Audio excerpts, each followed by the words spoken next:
Hello, my name is... But you can call me Greenie. I am from outer space. I don't want to tell you my exact location because I don't like people to visit me. My house isn't very clean. But I love to visit you.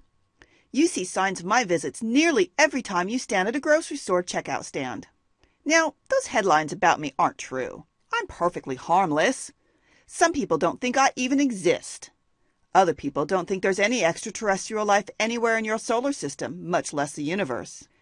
But as your two renowned scientists, Carl Sagan and Stephen Hawking, have said, it would be improbable for life not to exist somewhere other than Earth. Let me help you examine extraterrestrial life, and then take you on a tour of where in your solar system it might exist.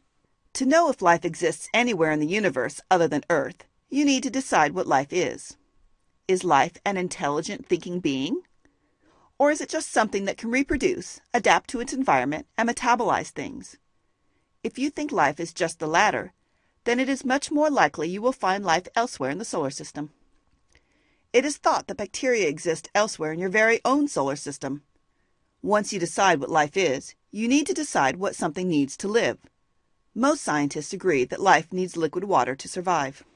With that in mind, let's take a tour of your solar system, and I'll show the places in the universe that all seem to have that one criteria that is needed for life.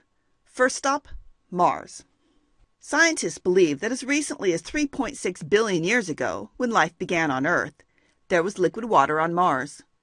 Although today the planet is dry and most of its water is locked up in the polar ice caps, scientists believe that at one time oceans covered the planet.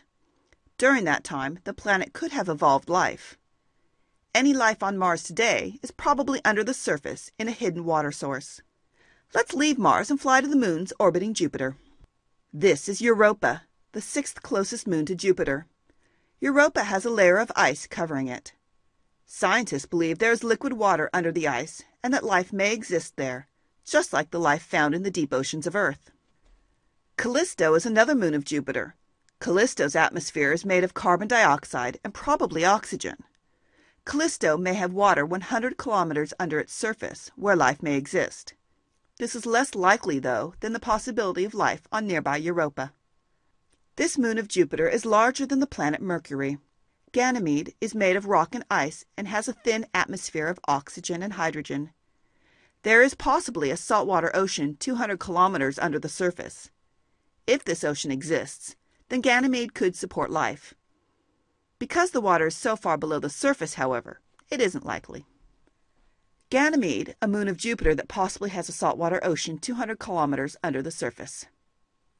Now we're off to the moons of Saturn. Enceladus, a small moon of Saturn, may have liquid water under its icy surface.